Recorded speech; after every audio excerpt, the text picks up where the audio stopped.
இந்த மருத்துவ படிப்பு அப்படின்றது ஏழை எளிய மக்களுக்கான படிப்பாக இதுவரைக்கும் இருந்ததே இல்லை. அதுல சமூக நீதியே கிடையாது. அப்ப என்ன பண்ணணும் அப்படின்னா, உண்மையிலே இது ஒரு சமூக நீதி வரணும் அப்படின்னா, ஏராளமான மருத்துவ கல்லூரிகளை நீங்க திறந்து விடணும். தொடர்ந்து அனிதான்னு சொல்லிட்டு என்ன மாடல்ல நீங்க முன்வைக்கிறீங்க, எதை தொடர்ந்து ரீஎன்ஃபோர்ஸ் பண்ணிக்கிட்டு இருக்கிறீங்க, என்ன மாதிரியான ஒரு கதையை வந்து நீங்க கட்ட அமைக்கிறீங்க. அதாவது நீட் இருந்தாலும் வருமானம், இல்லாட்டினாலும் வருமானம் அப்படின்ற அளவுலதான் இந்த கல்வி திட்டம் இருக்கு. இதை முதல்ல மக்கள் புரிஞ்சுக்கணும். அதுதான் நம்ம தலையில அடிச்சுக்கணும். நம்ம பேசுறது அதுதான்.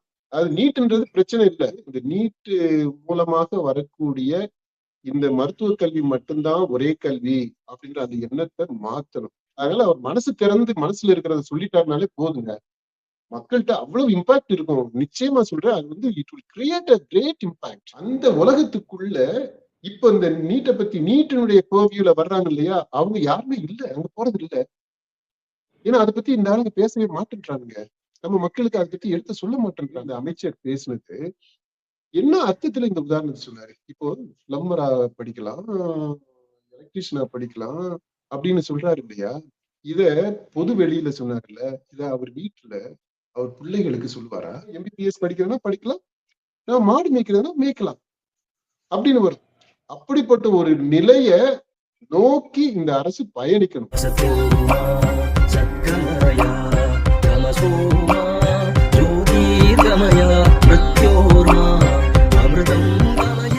பட்ஜெட் கூட்டத்தொடர் நடந்துட்டு இருக்குது.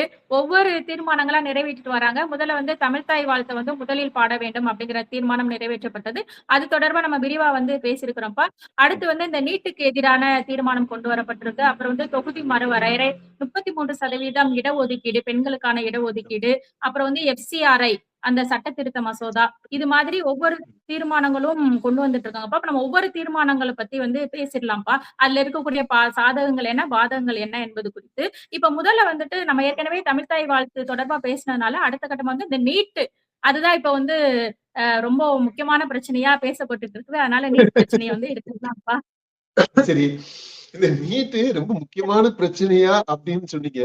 நான் அதை கேள்வியா கேக்குறேன். நீட்டு இன்னைக்கு முக்கியமான பிரச்சனையா அப்படின்ற அந்த கேள்வியை நான் முன்வைக்க விரும்புறேன்.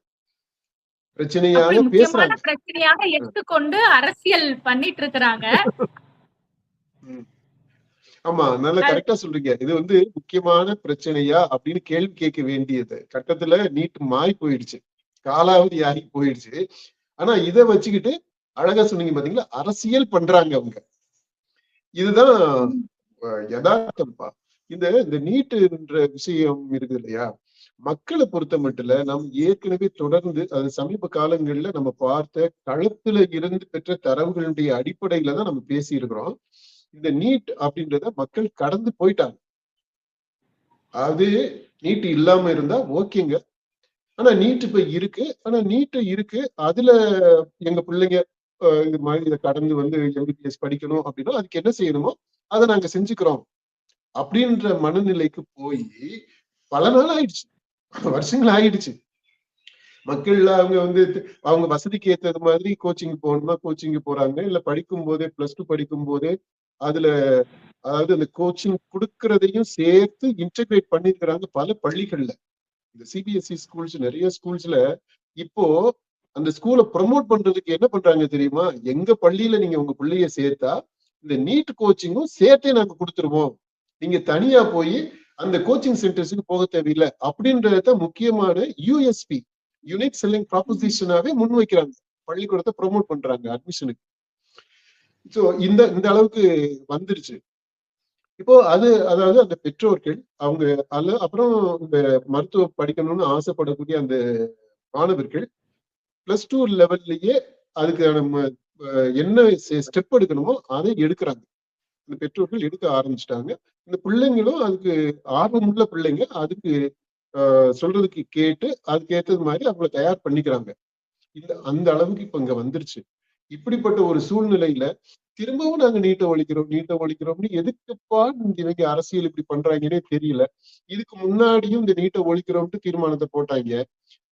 நீட்டை ஒழிக்கிறோம்னு சொல்லிட்டு என்னென்னமோ பண்ணாங்க. இந்த நீட்டை ஒழிக்கிறதுதான் முதல் கையெழுத்து அப்படின்ற அதெல்லாம் கிண்டல் பண்ணி எல்லாமே கூட நம்ம இப்ப முதலமைச்சராக இருக்கக்கூடிய விஜய் வந்து பிரச்சாரத்துல பண்ணாப்ல. இப்படி நீட்டை ஒழிக்கணும்ட்டு சட்டமன்றம் மூலமாக சட்டம் மூலமாக எவ்வளவோ முயற்சிகளை தொடர்ந்து எடுத்துக்கிட்டு இருக்கிறாங்க. இந்த முயற்சிகள் எல்லாம் எடுக்கிறதுனால என்ன விளைவுகள் வந்திருக்கு, என்ன நடந்திருக்குப்பா? நீட்டை பொறுத்த மட்டும் ஒழுங்கா நடந்துகிட்டு இருந்த நீட் எக்ஸாம் இப்போ நிறைய அந்த கொஸ்டின் பேப்பர் லீக் அடிக்கடி லீக் ஆகிற அளவுக்கு வந்திருக்கு. இதுக்கு இப்ப போராட்டம் எப்படி போயிடுச்சு? டெல்லியில நடந்த போராட்டம் எல்லாம் பாருங்க. நீட் ஒழிக்கிறதெல்லாம் முக்கிய கோரிக்கை அவங்க வைக்கல. ஒழுங்கான நேர்மையான நீட், ஃபேர் நீட், அதுதான் கோரிக்கையாகவே முன் வச்சுக்கிட்டு இருக்கிறாங்க. இப்போ திரும்ப மாத்திக்கிட்டு இருக்கிறாங்க. ஆனா பொதுவா மக்கள் எதிர்பார்க்கிறது இன்னைக்கு சூழ்நிலையில நீட் ஒழிக்கணும் அப்படின்றது இல்ல. ஃபேரா நடந்தா போதும். இந்த இவ்வளவு கெடுபிடிகள் இல்லாம இன்னும் கொஞ்சம் இணக்கமா, இன்னும் கொஞ்சம் மக்களுக்கு ஏற்ற மாதிரி கொஞ்சம் பாடத்திட்டங்கள்ல கூட கொஞ்சம் மாற்றங்களை கொண்டு வந்து அந்த தேர்வு முறைன்றது ஸ்டூடெண்ட் ஃப்ரெண்ட்லியா இருக்கணும் அப்படின்ற எதிர்பார்ப்பு தான் இப்போதைக்கு இந்திய அளவுல இருக்கு. தமிழ்நாட்டு மக்களும் ஏறத்தாழ அந்த மனநிலையில தான் இருக்கிறாங்க மக்கள். அதாவது நீட் யாருக்கு முக்கியமாகப்படுதோ அவங்க அப்படி வந்துட்டாங்க. இதுல இந்த அரசியல் பண்ற ஆட்கள்லாம் யாருன்னு நீங்க பாருங்களேன். நீட்டை பத்தி பேசிட்டு இருக்கிற ஆளுகள்லாம் நீட்டுக்கும் அவங்களுக்கு சம்மந்தமே இருக்காது. அவங்க குடும்பத்துல இருக்கிறவங்களுக்கு அதுக்கும் சம்மந்தமே இருக்காது. இப்ப நீங்க இந்த நீட்டை பத்தி நீட் எதிர்ப்பு பிரச்சனை எல்லாம் நடந்துச்சுலப்பா, நீட்டை ஒழிக்கணும்ட்டு இதுல எத்தனை டாக்டர்ஸ் இன்வால்வ் பண்ணிருக்காங்க சொல்லுங்க பாப்போம். இந்த போராட்டங்கள்ல எல்லாம் மருத்துவர்கள் எவ்வளவு பேரு நீட்டை ஒழிக்கணும்னு போராட்டம் கொடி பிடிச்சாங்க, ரோட்டுக்கு வந்தாங்க, அதை சொல்லுங்க பாப்போம். அவங்களுமே ஆதரவா தான் இருக்கிறாங்க மருத்துவர்கள் பெரும்பாலும். அடுத்து இந்த மருத்துவ மாணவர்கள், படிச்சுக்கிட்டு இருக்க மாணவர்கள், அவங்க எவ்வளவு பேரு இந்த நீட்டுக்கு சப்போர்ட்டா வந்தாங்க. ஏன்னா ஆர்ட்ஸ் அண்ட் சயின்ஸ் காலேஜஸ் அவங்களுக்கும் நீட்டுக்கு என்னங்க சம்பந்தம், மருத்துவத்துக்கு என்ன சம்பந்தம்? அந்த பசங்க ரோட்ல நிக்கிறாங்க, ஸ்ட்ரைக் பண்றான், நீட்டை ஒழிக்கணும்ன்றான். ஏன் உனக்கு நீட்டை ஒழிச்சு உனக்கு என்னடா ஆக போகுது? கோவம் பிள்ளைக்கு நீட்டை ஒழிக்கிறதுனால பயன் இருக்கும்னா நீ எவ்வளவு காலம் வெயிட் பண்ணணும்? ஒரு 20 வருஷம் கழிச்சுதான் இந்த நீட்டு ஒழிப்பினுடைய பயனே அவனுக்கு வரப்போகுது. ஆனா அவங்கதான் முன்னாடி களத்துல நின்று செஞ்சாங்க. நான் அதாவது மலினப்படுத்தி பேசல. அவங்க இறங்கி ஆதரவு கொடுத்ததை நீட்டுக்கு எதிராக போராடினதை நான் கொச்சைப்படுத்தல, அப்படி செய்யல. ஆனா நான் ஒரு ஃபேக்டை முன்வைக்க விரும்புறேன். இது போராட்டம் நடத்துனதுல இந்த மருத்துவ படிக்கக்கூடிய அந்த மாணவர்கள் ஏன் களத்துக்கு வரல, போராட்ட களத்துக்குள்ள வரல? இப்ப இதெல்லாமே கேள்வி கேட்கணும்ப்பா. ஏன்னா அவங்களுக்கு இந்த நீட்ன்றது ஒரு பிரச்சனையா இல்லை. இந்த நீட்டை கடந்து வந்திருக்கிறாங்க இப்ப மாணவர்களா இருக்கிறவங்க. ஓகே, இதுதான் கள நிலவரமா இருக்கு, யதார்த்த வாழ்க்கை நிலவரமாக இருக்கு. அதுல இவங்க இந்த அரசியல் பண்றது, இந்த நீட்டை வச்சுக்கிட்டு இந்த அரசியல் பண்ணிக்கிட்டே இருக்கிறாங்க அப்படின்னா இது பெரிய அளவுல மக்கள்கிட்ட எடுபடாது. இந்த அரசியல் வேற அரசியலுக்கு மாறணும், இஷ்யூவை மாத்தணும்னு நினைக்கிறாங்க. என்னன்னா இஷ்யூவை மாத்தினா நீட்டை விட ரொம்ப கொடுமையான இஷ்யூ தான் அங்க முன்னாடி நிக்குது. காவிரி தண்ணி பிரச்சனை நிக்குது. அந்த பிரச்சனையில இருந்து தப்பிக்கிறதுக்கு தான் இப்ப நீட்டு பிரச்சனையை பத்தி பேசுறாங்க. அந்த மாதிரிதான் அரசியல் அப்படி போய்கிட்டு இருக்கு. இப்ப இதுல இது ரிலேட்டடா சில விஷயங்களையும் நம்ம பேசணும்னு நினைக்கிறேன். அதான் இப்போ அமைச்சர் அருண்ராஜ் பேசுறப்போ சொல்லியிருந்தாருப்பா, இந்த நீட் தேர்வால தனியார் பள்ளிகள் தான் பயன்பெறுது. அதாவது தனியார் பயிற்சி மையங்கள்லாம் இதை பலன் பெறாங்க. பணக்கார குடும்பங்கள், அதாவது பணம் வசதி படைத்தவர்களா அந்த பயிற்சி மையங்களை பணம் கட்டி படிக்க முடியும். அந்த ஏழை குடும்பங்கள், கூலி தொழிலாளர்கள், விவசாயில இருக்கிறவங்களால அவ்வளவு பணம் கொடுத்து படிக்க முடியாது. அதனாலதான் நாங்க இந்த நீட் தேர்வை ரத்து செய்யணும் அப்படிங்கிறத இந்த அரசு ஒரு முடிவா எடுத்து நாங்க நீட்டுக்கு எதிரா நிக்கிறோம் அப்படின்ட்டு அருண்ராஜ் அமைச்சர் இந்த தீர்மானம் சொல்றப்போ சொல்லியிருக்கிறாருப்பா. ஆமா, இப்ப அதுக்கு அல்டர்னேட்டிவா என்ன சொல்றாரு? நீட் படிப்பு இல்லாட்டினா வேற என்ன படிப்புகள் எல்லாம் படிக்கலாமா? இல்ல, அது இந்த சிடி நிர்மல்குமார் சொல்றதுப்பா. இந்த தீர்மானம் முன்மொழிறப்போ அருண்ராஜ் சொன்னது, இந்த தனியார் பயிற்சி மையங்கள் அவங்கதான் பயன்பெறாங்க அப்படிங்கிற ஒரு விஷயத்த இவர் சொல்றாரு. அதுக்காக தான் இந்த நீட் இருக்குது அப்படிங்கிற மாதிரி அவர் சொல்றாரு. ஓகே, இவரு சட்டமன்றத்துல அந்த விவாதத்தின் போது நடந்த விஷயத்த நம்ம பேசுறோம் இல்லையா? இப்போ இந்த பாயிண்ட் எடுத்துக்கங்கப்பா. இந்த நீட்டை ஒழிக்கணும் அப்படின்றது தரவுகளுடைய அடிப்படையில அரசு பள்ளியில பயின்ற மாணவர்கள் அல்லது தமிழ் வழியில் கற்ற மாணவர்கள், அரசு உதவி பெறும் தமிழ் வழி பள்ளியில் பயின்ற மாணவர்கள், அதற்கு முரணா இந்த மாதிரி தனியார் நடத்தக்கூடிய பள்ளிகளில் பயின்ற மாணவர்கள், ஆங்கில வழி கல்வி பயின்ற மாணவர்கள், சிபிஎஸ்இ ஸ்கூல்ஸ்ல படித்த மாணவர்கள், இப்படி 2 தான் பிரிச்சுக்கிறோம். ஓகே, இது இந்த நீட் வர்றதுக்கு முன்னாடி மருத்துவ கல்வியில இந்த ப்ரொபோர்ஷன் எப்படி இருந்துச்சு, ரேஷியோ எப்படி இருந்துச்சு? இப்ப நம்ம சொன்னோம் இல்லையா, ஒரு பக்கம் இந்த தமிழ் வழி அரசு பள்ளி, அரசு உதவி பெறும் அந்த அந்த மாணவர்கள், இந்த பக்கம் தனியார் பள்ளி, ஆங்கில வழி கல்வி, சிபிஎஸ்இ மெட்ரிகுலேஷன், இதெல்லாம் ஒரு பக்கம். இந்த ரேஷியோ எப்படி இருந்துச்சு? அடுத்து இந்த அரசு பள்ளி பயின்ற மாணவர்கள் போய் சேர்ந்தாங்க இல்லையா, அந்த மாணவர்கள் கேள்வி இந்த ரேஷியோ எவ்வளவுன்றதுப்பா. 2வது கேள்வி, இந்த அரசு பள்ளியிலிருந்து போய் சேர்ந்த மாணவர்கள்லயே எத்தனை பேரு இந்த கூலி வேலை செய்த குடும்பங்கள் இருக்கு இல்லையா, விவசாய கூலிகள், ஏழை எளிய மக்கள், அன்றாடங்காய்ச்சிகள், அந்த குடும்பங்களில் இருந்து எத்தனை பேர் போய் சேர்ந்தாங்க? அந்த ரேஷியோ என்ன? பொருளாதார ரீதியாக இதுல என்ன ரேஷியோ?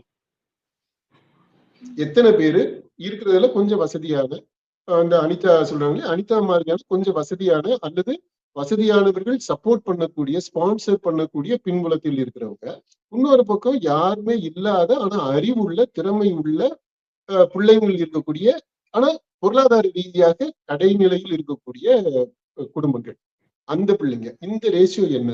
எத்தனை ஏழை பிள்ளைங்க, வழியே அன்னாட சோத்துக்கு பிரச்சனையா இருக்கக்கூடிய குடும்பங்கள் பா, அவங்கள்ல இருந்து எத்தனை பேரு? அந்த ரேஷியோ, அந்த புள்ளி விவரம் இவர்கிட்ட கையில இருக்கா? அருண்ராஜ் கையில இருந்துதான் பேசுறாரா? இன்னைக்கு நிலவரத்துல இந்த ரேஷியோ எங்க போயிருக்கு? நமக்கு தெரிஞ்சு இன்றைக்கு இருக்கக்கூடிய சூழ்நிலையில இந்த நீட்டுக்கு முன்னாடி இருந்த சூழல் என்னவோ அதுதான் இன்னைக்கு நீட்டுக்கு பின்னாடியும் இருக்கு. ஏறத்தாழ அந்த சமநிலைக்கு வந்துருச்சு. இப்போ இதுக்கு முன்னாடி, நீட்டுக்கு முன்னாடி எத்தனை ஏழை குடும்பங்கள்ல இருந்து எம்பிபிஎஸ்ல சேர்ந்தாங்களோ ஏறத்தாழ அந்த எண்ணிக்கை இன்றைக்கு நீட்டுக்கு பின்னாடியும் இருக்கு. அல்லது முன்னாடி யாருமே இல்லை அப்படின்னா இன்னைக்கு யாருமே இல்லை, அல்லது இன்னைக்கு யாருமே அப்படி இல்லை அப்படின்னா இதுக்கு முன்னாடி அப்படி யாருமே இல்லை அப்படிதான் அர்த்தம். இந்த நிலைமைக்கு வந்துருச்சுப்பா நீட்டுன்றது இதை பொறுத்த மட்டும். அதனால இவரு எந்த தரவுகளும் இல்லாம அல்லது முழுமையான தரவுகளை பெற்றுக்கொள்ளாமல் அவர் ஒரு மேலோட்டமா ஒரு இம்ப்ரெஷன் அடிப்படையாக வச்சு ஒரு கதையை கட்ட அமைக்கிறாங்க. இந்த நீட் வந்திருந்தனாலதான் ஏழை பிள்ளைங்க படிக்க முடியாம போயிருச்சு, கவர்மெண்ட் ஸ்கூல்ல படிக்க முடியாம போயிருச்சு அப்படின்றது அப்படி இல்லை.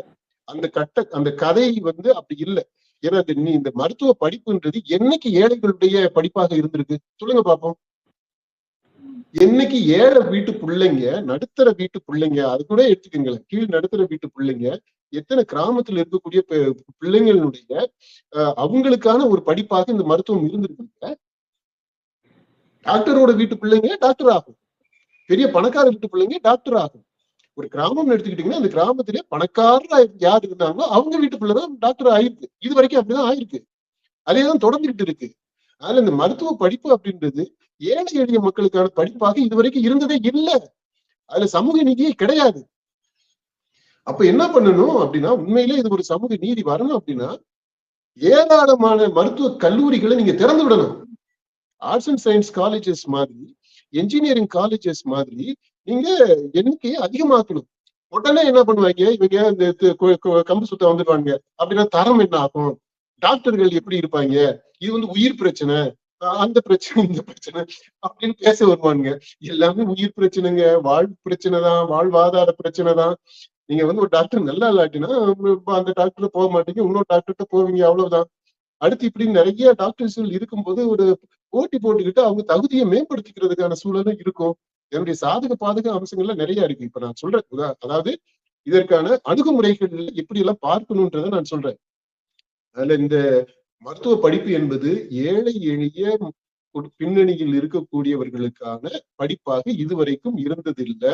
அது நீட்டா இருந்தாலும் சரி, கீட்டா இருந்தாலும் சரி, எதுவாக எந்த மண்ணை வச்சுக்க, அதுக்கும் எங்களுக்கு சம்மந்தமே இல்லை. ஏழை எளிய மக்களுக்கும் சம்மந்தமே இல்லாம தான் இருந்திருக்கு. விதிவிலக்காக 1-2 பேரு இதுல சேர்ந்து இருக்கிறாங்க, இதனால பயன் பெற்றுக்கிறாங்க, மருத்துவ படிப்பு படிச்சிருக்கிறாங்க. அதுவுமே கூட எப்படின்னா ஸ்பான்சர்ஸ் மூலமாக நிறைய வெளியில இருந்து உதவிகள் இருந்ததுனால கை கொடுத்து தூக்கி விடுறதுக்கு ஆட்கள் இருந்ததுனால, கைட் பண்றதுக்கான ஆட்கள் இருந்ததுனால அந்த விதி விலக்குகள் நடந்திருக்கு. இதுதான் யதார்த்தம்ப்பா. இதுதான் வரலாறு. இதுதான் தமிழ்நாட்டினுடைய மக்களினுடைய நிலைமை. இதை நம்ம தெளிவா புரிஞ்சுக்கணும். இதை நம்ம உறுதிப்படுத்திக்கணும். ஏன்னா இந்த அரசியல்வாதிகள் அவங்க எல்லாம் மேட்டுக்குடிகள்ப்பா.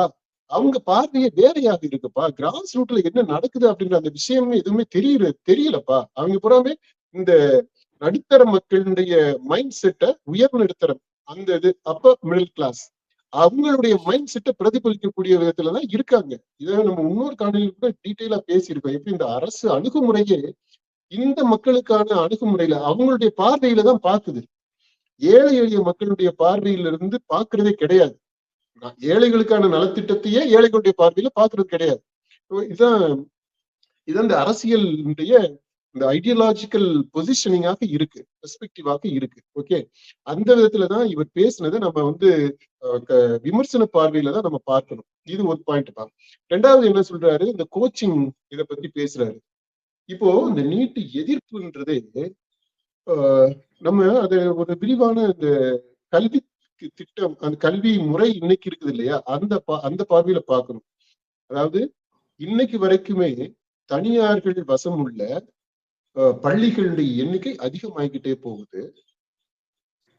ஆங்கில வழி சிபிஎஸ்இ முக்கியமா அந்த பள்ளிகள் அதிகமாகிக்கிட்டு போகுது. இன்னொரு பக்கம் அரசு பள்ளிகளுடைய எண்ணிக்கை குறைஞ்சுக்கிட்டே வருது இல்லையா? இதானே நடக்குது. இப்போ எங்க பாத்தீங்கன்னாலும் தடிக்க விழுந்தீங்கன்னா ஒரு சிபிஎஸ்இ ஸ்கூல் அப்படின்றது மாதிரி ஆகி போயிருச்சு. நிலைமை இன்னைக்கு அப்படி இருக்கு. ஆனா இந்த நீட் மாதிரியான இந்த என்ட்ரன்ஸ் எக்ஸாம்ஸ் இருக்குது பாத்தீங்களா, அந்த எக்ஸாம் அடிப்படையில தான் உனக்கு மேற்கல்வி இருக்கு அப்படின்னு வரும்போது என்ன ஆயிடுச்சு அப்படின்னா, இந்த +2 லெவல்ல படிக்கிறதுல ஆர்வம் குறைஞ்சிருச்சு. இதுக்கு முன்னாடி நீங்க எல்லாம் இந்த நாமக்கல்ல சொல்லுவாங்க, அங்க பசங்களை இந்த +2 படிக்கிற பசங்களை 11th போட்டு அடைச்சு ஹாஸ்டலுக்குள்ள அடைச்சு 11ஆம் கிளாஸ் பாடத்தை எடுக்காம 12ஆம் கிளாஸ் பாடத்தை 2 வருஷமா எடுத்து 11th படிக்கையிலையும் 12th சிலபஸ் 12thலயும் அந்த பாடம் படிச்சு அவங்கள மனப்பாடம் பண்ணி அப்படியே ஒரு மெஷின் ஆக்கி அப்படி பரீட்சையில மார்க்குகளை வாங்க வைக்கிறது. +2ல மார்க் வாங்கிட்டு அதுல 100க்கு 110 மார்க் வாங்குற அளவுக்கு பண்ணி வச்சிடறாங்க. அதுல கொஸ்டின் பேப்பர் லீக் எல்லாம் இருக்கும். அதெல்லாம் எப்படியாவது போய் பார்த்து பணம் கொடுத்து கொஸ்டின் பேப்பரை வாங்கி அந்த சொல்லி கொடுத்து அப்படி பயங்கரமான பிரச்சனைகள்லாம் நடந்துகிட்டு இருந்துச்சு. நமக்கு தெரியும். அது ஒரு தனிப்பட்ட ஒரு பெரிய இண்டஸ்ட்ரியா நடந்துச்சு. அது பூரா புஸ்வானமாயி போயிடுச்சு. அந்த இடமெல்லாம் காலி ஆயிடுச்சு. ஏன்னா எவனுக்கு +2 நான் 35 மார்க் 40 மார்க் வாங்கி பாஸ் பண்ணா போதும் அப்படின்ற அளவுக்கு வந்துருச்சு. அதாவது என்ன சொல்றேன், இந்த புத்திசாலிகள் அப்படின்னு சொல்லுவாங்க இல்லையா, அந்த புத்திசாலி பசங்களே ரொம்ப ஸ்ட்ரெயின் பண்ணிக்க மாட்டேன்றான். +2ல அளவா மார்க் வாங்கினா போதும், ஆனா நான் நீட்ல பாத்துக்கிறேன் அப்படின்னு சொல்லிட்டு போயிட்டாங்க. அப்போ இந்த ஆர்வம் குறைஞ்சது கண்டிப்பா எல்லா சிபிஎஸ்இ ஸ்கூல்ஸுமே அடி வாங்கிட்டு இருக்குங்க. அட்மிஷன்ஸ் கம்மி ஆகிக்கிட்டு இருக்கு, வருமானம் கம்மியாகுது. ஹாஸ்டல் வச்சு அவங்களுக்கு கோச்சிங் கொடுக்க முடியல. ஏன்னா ஹாஸ்டல், அதாவது ஒரு ஸ்கூல் இருக்குதுன்னா அந்த ஸ்கூல்ல இந்த ஃபீஸ் கலெக்ட் பண்ணி வர வருமானம் இருக்குல்ல, அதை விட 2 மடங்கு 3 மடங்கு அதிகமா இந்த ஹாஸ்டல்ல இருந்து வருமானம் வரும். அதுக்கப்புறம் போச்சு. இப்போ இந்த நீட்டை ஒழிக்கிறதுன்றது யாருடைய தேவை? மக்களுடைய தேவை இல்ல. அந்த எம்பிபிஎஸ் படிக்கணும்னு ஆசைப்படுறாங்களே அந்த மாணவர்களுடைய தேவையில்லை பிரதானமா. இன்னைக்கு அந்த தேவை இந்த சிபிஎஸ்இ ஸ்கூல்ஸ் நடத்துற அந்த பள்ளிகளுடைய நிர்வாகிகளுடைய தேவை. அதாவது கல்வி தந்தையர்கள் இருக்கிறாங்க இல்லையா, அந்த கல்வி தந்தையர்களுடைய தேவை இது. அதனாலதான் இந்த நீட்டு எல்லாருமே சொல்லிக்கிட்டு இருக்கிறாங்க. அது காலாவதியான ஒரு கான்செப்ட் இருந்துமே கூட நீட்டுன்னு ஏன் சொல்றா அப்படின்னா, அப்ப என்னன்னா நிறைய இந்த சிபிஎஸ்இ ஸ்கூல்ஸ் நடத்துறாங்க, இவங்க தான் நடத்துறாங்க, இவங்க குடும்பங்கள் நடத்துறாங்க. அரசியல்வாதிகள்லாம் பாத்தீங்கன்னா ஒரு 10 சிபிஎஸ்இ ஸ்கூல் வச்சிருக்கான், 10 ஆர்ட்ஸ் இந்த காலேஜஸ் வச்சிருக்கிறானுங்க. அதெல்லாம் நடந்துகிட்டு இருக்கு. ஓகே, நம்ம அந்த டீட்டெயிலுக்குள்ள போக தேவையில்லைன்னு இருக்கு. நம்ம எல்லாருக்குமே தெரியுங்க. நம்ம தமிழக முதல்வரே கூட ஒரு சிபிஎஸ்இ ஸ்கூல் அவர் பேர்ல அவர் சம்பந்தப்பட்டதா ஒரு ஸ்கூல் இருக்கு. ஓகே, இப்போ இதுதான் நிலவரம். இது ஒரு ஆஸ்பெக்ட், இதை நம்ம பார்க்கணும். ரெண்டாவது ஆஸ்பெக்ட் என்னன்னா இந்த கோச்சிங் சென்டர்ஸ். இந்த கோச்சிங் சென்டர்ஸ் அனிதா மரணத்துக்கு பின்னாடி வந்தது இல்ல. அனிதாவே கோச்சிங் சென்டருக்கு போய் படிச்ச பிள்ளைதான். அதாவது நீட்ன்னு எப்ப சொன்னாங்களோ அப்ப இருந்து இந்த கோச்சிங் சென்டர்ஸ் வர ஆரம்பிச்சிருச்சு. அதுல நிறைய அரசியல்வாதிகள் முதலீடு பண்ண ஆரம்பிச்சிட்டாங்க. அரசியல்வாதிகள், அதாவது இந்த சிபிஎஸ்இ ஸ்கூல்ல பிரச்சனை வரும்டா அப்படின்னு தெரிஞ்ச உடனே என்ன பண்ணிட்டாங்க, பேரலாவே இந்த கோச்சிங் சென்டர்ஸ் அவங்களே நடத்த ஆரம்பிச்சிருக்காங்கப்பா. இப்ப நிறைய கோச்சிங் சென்டர்ஸ் நீங்க பாருங்க, யார் நடத்துறா கோச்சிங் சென்டர்ஸ்? புதுசா இந்த அங்க இருந்து முளைச்சு முதலமைச்சர் வந்து வந்த வேட்புமனு தாக்கல் செய்யறப்ப கூட அவரோட பிரமாண பத்திரத்துல கூட அந்த கோகிலாம்பாள் கல்வி அறக்கட்டளையில வந்து 20 கோடி ரூபாய் கடனா கொடுத்திருக்கிறதா அதுல தகவல் இருந்துச்சுப்பா. அதோட பின்புலம் என்ன அப்படின்னு சொல்லி பார்த்தோம்னா, அரியலூரை சேர்ந்த அங்கதான் செயல்படுது அந்த கல்வி நிறுவனம். அந்த நீட்டு கோச்சிங் கொடுக்குற இடம். அதுக்கு வந்து இவர் வந்து முதலீடு பண்ணிருக்கிறாரு. அது வந்து விமர்சனமாவும் பேசப்படுதுப்பா. நீட்டை எதிர்க்கிறாங்க, இங்கிட்டு வந்து நீட்டு பயிற்சி கொடுக்கக்கூடிய ஒரு கல்வி நிறுவனத்துக்கு வந்து முதலீடு பண்ணிருக்கிறாங்க அப்படிங்கிறதையும், ஒருவேளை இவர் வந்து நீட்டுக்காக பயிற்சி கொடுக்கணும், நல்ல எண்ணத்தோட செஞ்சிருந்தாங்க, இலவசமா தானே இவர் பேர்ல பண்ணிருக்கணும், எதுக்கு வந்து வேற ஒரு கல்வி நிறுவனம் பேர்ல வந்து பண்றாரு அப்படிங்கிற மாதிரி விமர்சனங்களும் வந்துட்டு இருக்குதுப்பா. ஆமா, கண்டிப்பா அந்த விமர்சனங்கள் வர்றது இயல்பு தானப்பா. அடுத்து இந்த அரியலூர்னா இந்த பிள்ளை நீட் அனிதாவுமே அரியலூர் அனிதா அனிதா. ஆமா, இது என்ன கோயின்சிடென்ஸ் பாருங்க. இதுல ரோல் மாடலா இருக்கக்கூடிய அனிதாப்பா, அதையும் நம்ம குறிப்பிடணும். அதாவது இந்த நீட்ல வந்து ஒரு தவறான முன்னுதாரணமா அது வந்து தற்கொலை செய்துங்கிறது வந்து எதற்குமே தீர்வு கிடையாது. ஆனா வந்து அவங்க தற்கொலை செய்து இறந்துட்டாங்க. அத வந்து ஒரு ரோல் மாடலா ஆக்கி அத வந்து பேசிட்டு மாணவர்களுக்கு, இன்றைக்கு இருக்கக்கூடிய மாணவர்களுக்கு ஒரு தவறான உதாரணத்தை வந்து இந்த அரசியல்வாதிகள் வந்து செஞ்சுட்டு இருக்கிறாங்கப்பா. ஆமா, அது ரொம்ப முக்கியமான பாயிண்ட் இப்ப நீங்க சொன்னது. அதாவது அனிதான்றது அந்த பேரவே அவங்க பேசக்கூடாது. ஆனா தொடர்ந்து அனிதா அனிதான்னு சொல்லிட்டு என்ன மாடல்ல நீங்க முன்வைக்கிறீங்க, எதை தொடர்ந்து ரீஎன்ஃபோர்ஸ் பண்ணிக்கிட்டு இருக்கிறீங்க, என்ன மாதிரியான ஒரு கதையை வந்து நீங்க கட்ட அமைக்கிறீங்க, அந்த கதையை போய் அடுத்தடுத்த தலைமுறைகளுக்கு நீங்க கடத்திக்கிட்டு இருக்கிறீங்க. ரொம்ப மோசமான முன்னுதாரணம். அனிதாவை பற்றி பேசுவதை நிறுத்தணும். நீட்டை பத்தி பேசுறதே நமக்கு வந்து அதுக்கு டேட்டட் அப்படின்றதான் நம்ம சொல்றோம். அதுக்கு ஆனா அரசியல் பின்புலம் இருக்குதுன்றது ஒரு ஆஸ்பெக்ட் சொன்னோம். இன்னொரு ஆஸ்பெக்ட் இந்த கோச்சிங் சென்டர். இந்த கோச்சிங் சென்டர் வந்து நீங்க அதுல இடையே மறிச்சு வேற இன்னொரு பாயிண்ட், சூப்பரான பாயிண்ட் சொன்னீங்க, நல்ல பாயிண்ட். இப்போ இந்த கோச்சிங் சென்டர்ஸ் அது யார் நடத்துறாங்கன்னா அதே அரசியல் பின்புலம் உள்ள ஆட்கள் தான் நடத்துறாங்க. எக்ஸ்டென்ஷன் ஆயிருக்கு. அப்புறம் என்னன்னா இந்த கோச்சிங் சென்டர்ஸை வந்து பள்ளியிலேயே இன்டகிரேட் பண்ணிருக்கிறாங்க. இப்போ இன்னொரு முயற்சி, ஏன்னா வருமானத்தை பெருக்கணும். அவங்க என்ன யாரு கல்வி சேவை செய்யறதுக்கு பள்ளிக்கூடம் ஆரம்பிச்சிருக்காங்க, சிபிஎஸ்இ ஸ்கூல்ஸ் ஆரம்பிக்கிறான், எல்லாமே வருமானத்துக்கு தான். ஒரு business, new business, it's a lucrative business, immediate returns கிடைக்குது. அதனால இதை பண்ணிட்டு இருக்கிறாங்க. அதுல ஒண்ணு integrating coaching centres within the existing school system. இன்னொன்னு வந்து பேரலா இன்னொரு பேரலல் இன்ஸ்டிடியூஷன் அப்படி ஆரம்பிக்கிறது. அது நடந்துகிட்டு இருக்கு. அதுல பெருத்த வருமானம், எக்கச்சக்கமான கோடிகள் வருமானம். இப்ப பள்ளி ஆரம்பிச்சு நடத்துறதுல எவ்வளவு வருமானம் வருதோ அதை விட அதிகமான வருமானம் இந்த கோச்சிங் சென்டர்ஸ்ல வருது இன்னொரு குரூப்புக்கு. இப்ப இதனால இந்த ரெண்டுமே ஒரு முரணான, ஒண்ணுக்கு ஒண்ணு முரணான போக்குல போய்கிட்டு இருக்குப்பா. இருந்தாலும் வருமானம் இருக்கு, இல்லாட்டினாலும், அதாவது நீட் இருந்தாலும் வருமானம், இல்லாட்டினாலும் வருமானம் அப்படின்ற அளவுலதான் இந்த கல்வி திட்டம் இருக்கு. இத முதல்ல மக்கள் புரிஞ்சுக்கணும். அதுதான் நம்ம தலையில அடிச்சுக்கணும். நம்ம பேசுறது அதுதான். அது நீட்ன்றது பிரச்சனை இல்லை. நீட்டுக்கு முன்னாடி பின்னாடி இருக்கக்கூடிய அது இயங்கக்கூடிய இந்த கல்வி நிலை இருக்குது பாத்தீங்களா, தமிழ்நாடு கல்வி அந்த கொள்கை இருக்குது பாத்தீங்களா, கல்வியினுடைய செயலாக்கம் இருக்கு பாருங்க, இந்த கல்வி முறையினுடைய தாக்கம் இருக்கு பாருங்க. இதைத்தான் நம்ம கவனத்துல எடுத்துக்கணும். இதை நம்ம அட்ரஸ் பண்ணணும். இதுல இந்த கோச்சிங்ல நம்ம எப்படி அரசியல்வாதிகளுடைய நேரடி தலையீடும் இருக்கு, முதலீடும் இருக்கு அப்படின்றத நீங்க சின்ன உதாரணத்து மூலமா சொன்னீங்க. அதுதான் யதார்த்தமாகவும் இருக்கு. அப்புறம் இந்த முன் உதாரணத்தை பத்தி சொன்னீங்க. நீட் பிரச்சனையில இந்த முன்னுதாரணம் ரொம்ப தப்பான முன்னுதாரணம் அப்படின்றது நீங்க சொன்னது ரொம்ப முழுக்க உண்மை. அப்புறம் இந்த கோச்சிங் கிளாஸ்ல வந்து தேர்ச்சி அப்படிங்கிறாங்களா? இப்ப எங்க பார்த்தாலும் இவ்வளவு மாணவர்கள் எங்க படிச்சு தேர்ச்சி பெற்றிருக்கிறாங்க, இங்க இவ்வளவு மாணவர்களா, ஆயிரக்கணக்கான மாணவர்கள் தேர்ச்சி அப்படிங்கிற ஒரு விஷயத்தை சொல்றாங்களப்பா. அந்த தேர்ச்சி பெற்ற மாணவர்களுக்கு எல்லாருக்குமே வந்து மருத்துவ படிப்புல வந்து இடம் கிடைச்சிருச்சா அப்படிங்கிற ஒரு விஷயத்தையும் நம்ம பார்க்கணும். ஏன்னா குறைந்த அளவிலான அரசு இடங்கள் தான் இருக்குது. ஆனா தேர்ச்சி பெற்ற அத்தனை பேரு தங்களுடைய 1 வருஷம், 2 வருஷம் இந்த மாரி பயிற்சி மையங்களுக்கு போய் படிக்கிறாங்க. தங்களுடைய காலத்த அ இதாக்கி கடுமையா உழைச்சு படிக்கிறாங்க. ஆனா அவர்களுக்கு எல்லாமே தேர்ச்சி பெற்றாலும் அதற்கான இடம் அப்படி மருத்துவ இடம்ங்கிறது கிடைக்கிறது இல்லல்லப்பா.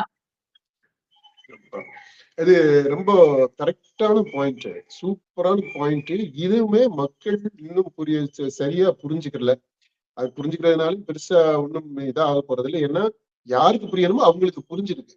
இப்ப நம்ம நம்ம சாதாரணமா நம்மள மாதிரி ஆட்களுக்கு புரியுறது மாதிரி நம்ம இதை பேசலாம். இப்போ ஒரு 100 மெடிக்கல் சீட் தான் இருக்குன்னு வச்சுக்கிறோம். 100 பேர் 100 சீட் இருக்குப்பா.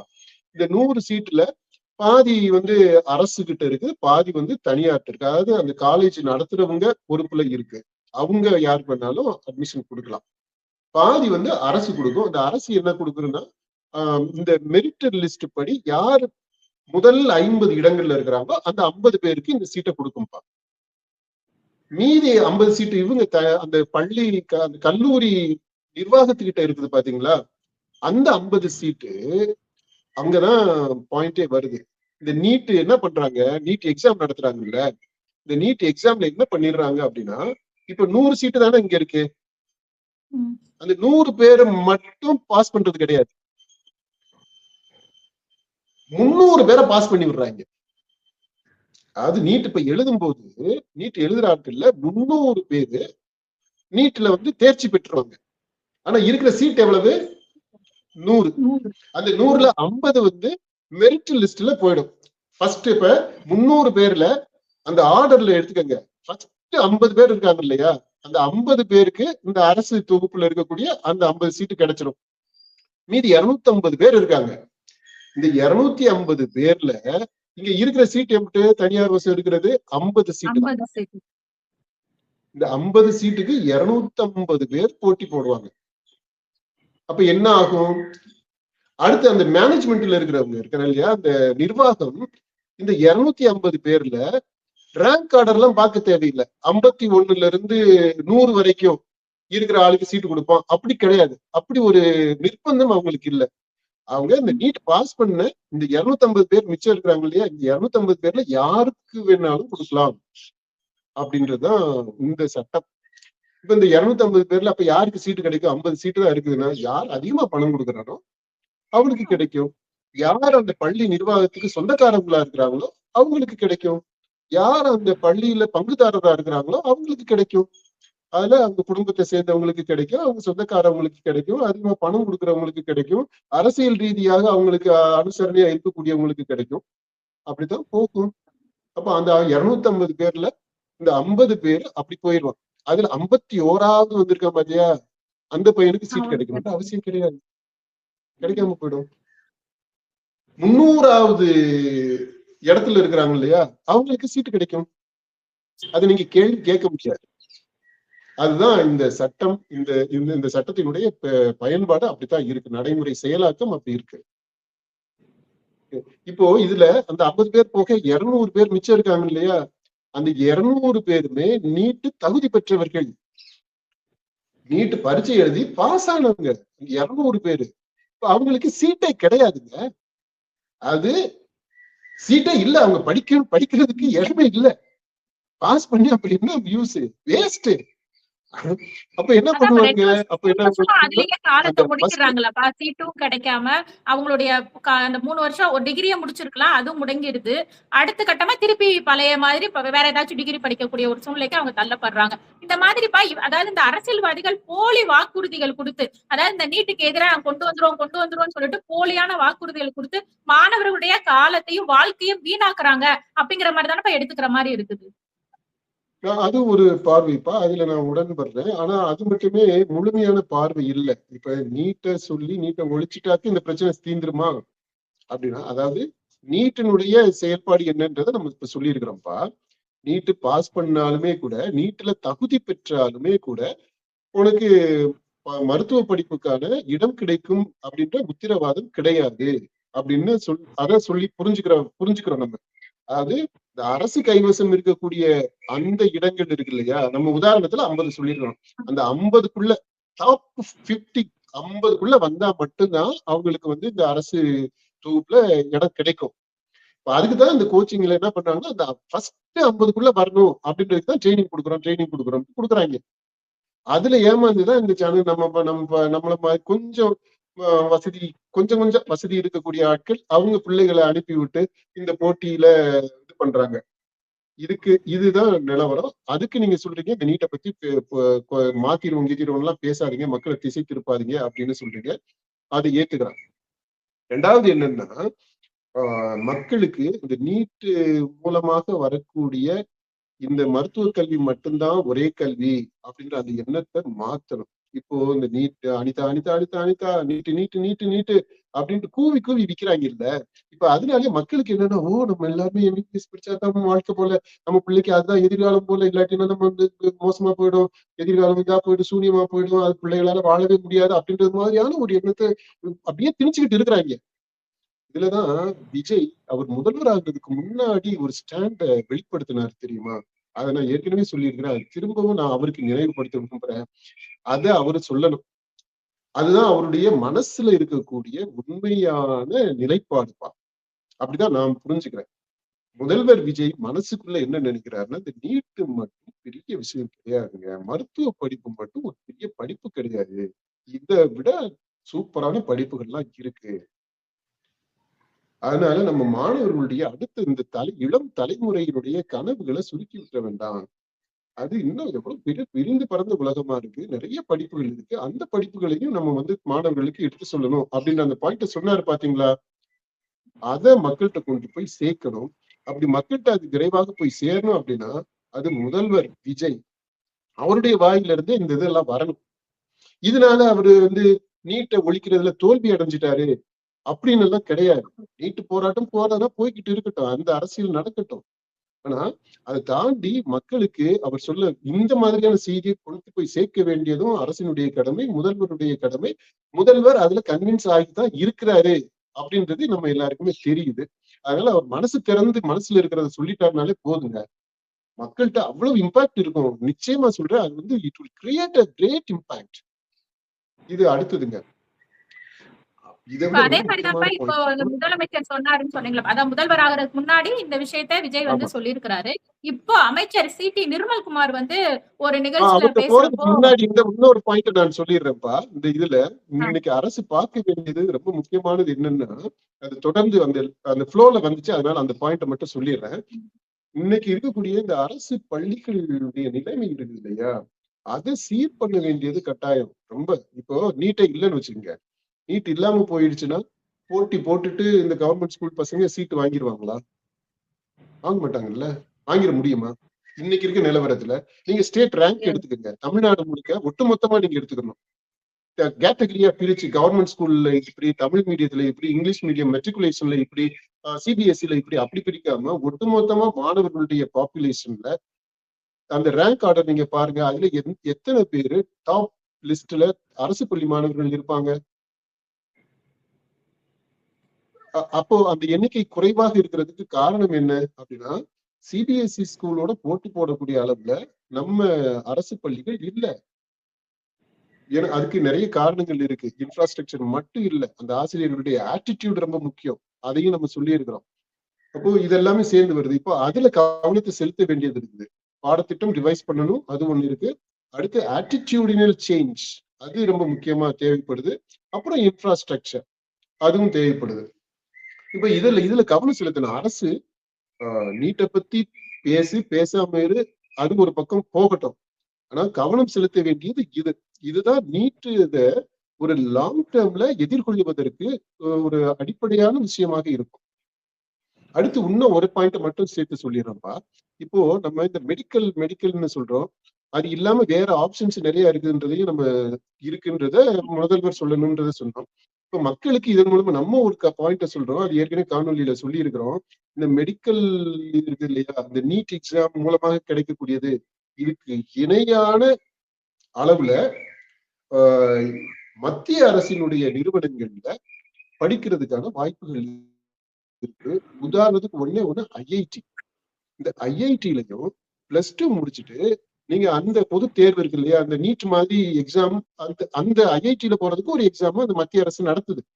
அந்த தேர்வுல நீங்க தகுதி பெற்றா நீங்க ஐஐடியில போய் சேர முடியும்.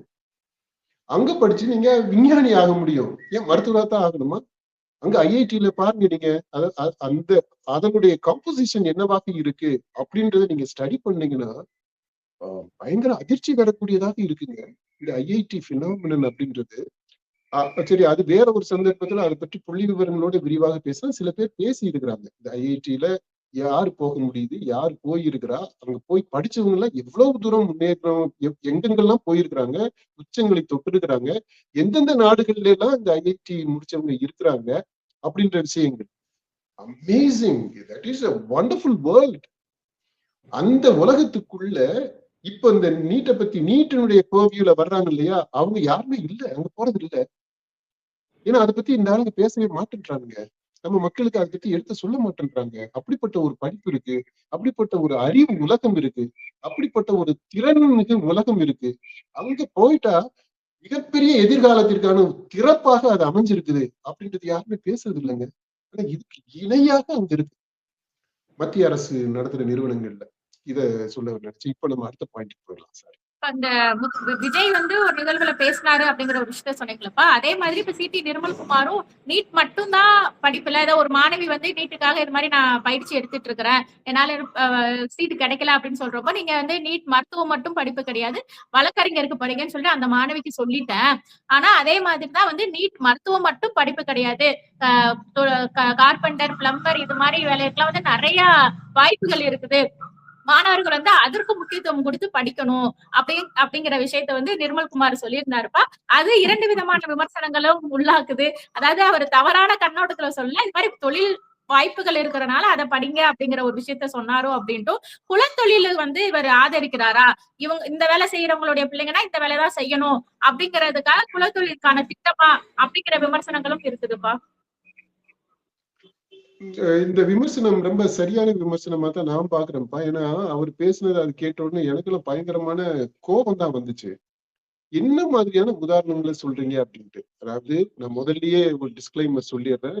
இந்த கார்பெண்டர் வேலை செய்யறவங்கள, தச்சு வேலை செய்யறவங்களோ, அந்த தொழிலையோ, இந்த பிளம்பிங் வேலை செய்யறவங்களையோ, ஃபிட்டர் வேலை செய்யறவங்களையோ, எலக்ட்ரீஷியன் வேலை செய்யறவங்களையோ, கொத்தனார் வேலை செய்யறவங்களையோ நாம மதிப்பு குறைவாக பேசல. ஏன்னா அதுல அந்த அந்த அர்த்தத்துல நம்ம பேசல. ஆனா நம்ம ஒரு கனவை முன்வைக்கிற அந்த விதத்துல நம்ம பாக்குறோம். இப்போ இந்த இவர் பேசுனது, இந்த அமைச்சர் பேசுனது என்ன அர்த்தத்துல இந்த உதாரணத்தை சொன்னாரு. இப்போ பிளம்பரா படிக்கலாம், எலக்ட்ரீஷியனா படிக்கலாம் அப்படின்னு சொல்றாரு இல்லையா.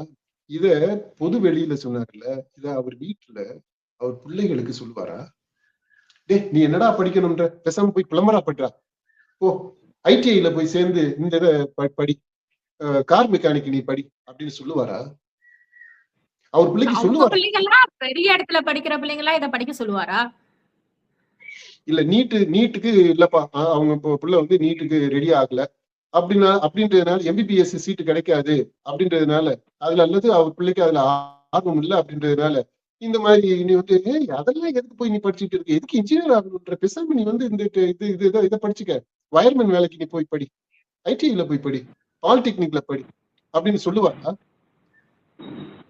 எது பாருங்க, எம்பிபிஎஸ் எங்க இருக்கு, அதுக்கு மாற்றா என்ன சொல்றாரு அப்படின்னா கார்பெண்டர் வேலை, பிளம்பிங் வேலை. என்னங்கடா கனவு, நீங்க பிள்ளைங்களுக்கு என்ன அல்டர்னேட்டிவ் கொடுக்குறீங்க? ஆசைப்படணும்ன்றான், கனவு காணணும்ன்றான், இல்ல ஒரு அடுத்த தலைமுறை சிறகு கட்டி பறக்கணும். நீ என்ன சொல்ற? அங்க தரையிலே கிடையாது. அதாவது அதாங்க இவங்க, நான் திரும்ப திரும்ப அந்த பாயிண்ட் தான் சொல்றேன், இவங்க யாருமே ஏழை எளிய மக்களுடைய வாழ்க்கை முன்னேறணும், அவங்க வந்து இவங்களுக்கு இணையான ஒரு வாழ்க்கை நிலைக்கு தரத்துக்கு வந்துடணும் அப்படின்னு நினைக்கிறதே இல்லை.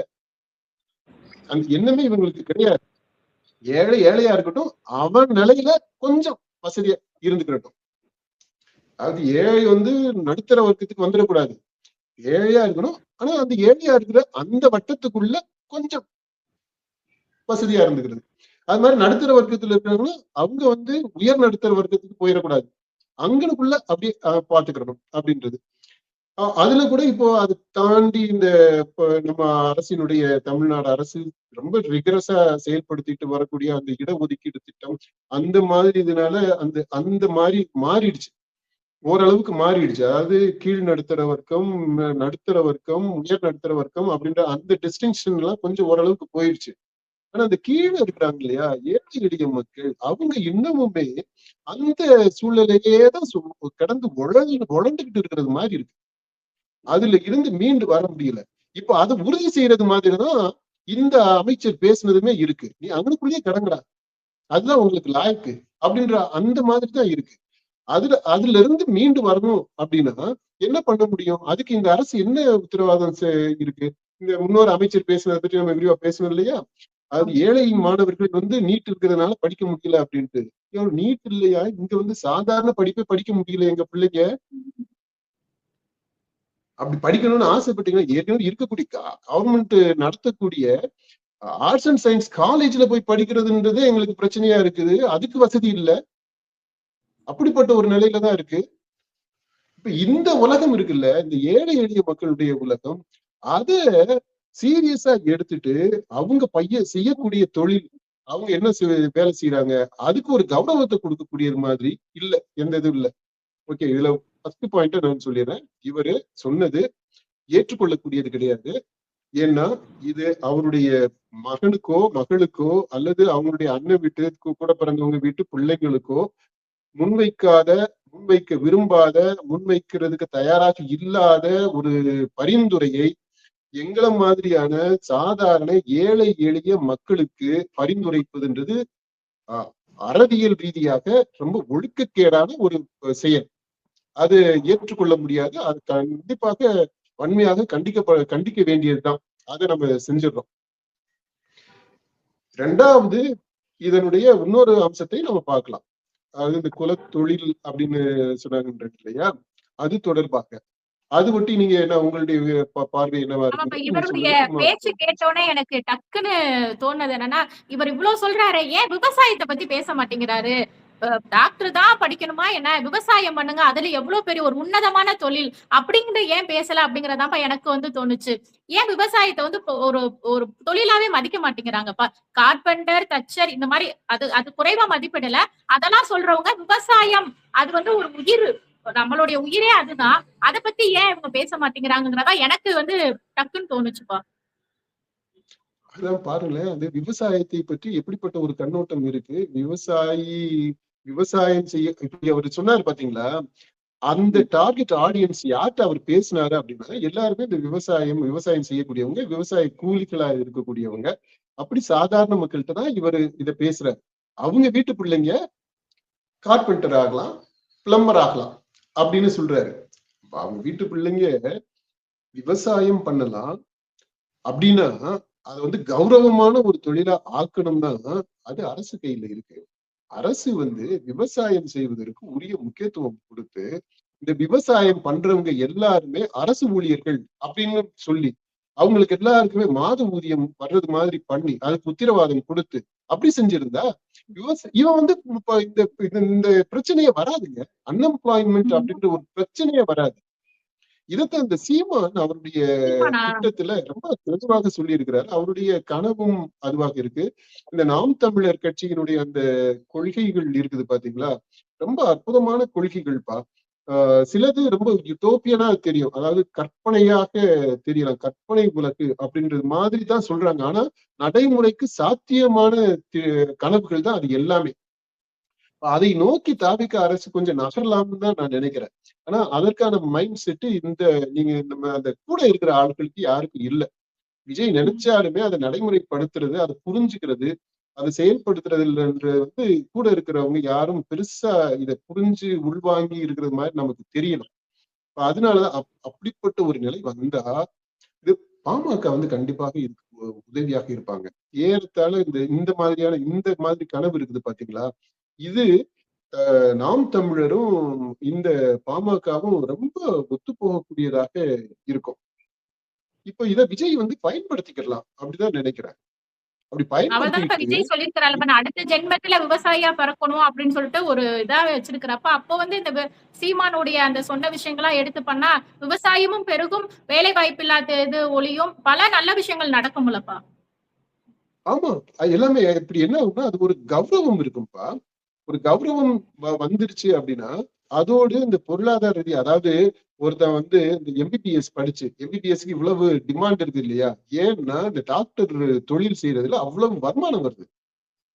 இல்லாத நோய்க்கெல்லாம் நோய் இருக்கிறதா நம்மள நம்ப வச்சு, நல்லா இருக்கிற விட நோயாளின்னு நம்ப வச்சு, அதுக்கு ஒரு ஆபரேஷனை வேற பண்ணி விட்டு தேவையில்லாத ஆபரேஷனை பண்ணி, அதுவுமே தேவையில்லாத ஒரு இடத்துல ஆபரேஷனை பண்ணி அதுக்கு காசுகளை வாங்கிட்டு இது எல்லாமே நடக்கக்கூடியதா. இது நம்ம வந்து யாரையும் மருத்துவர்கள் எல்லாம் நம்ம ஏளனமா இழிவா எல்லாம் சொல்லல. ஆனா இது எல்லாமே நடக்கிற விஷயங்கள் தான்.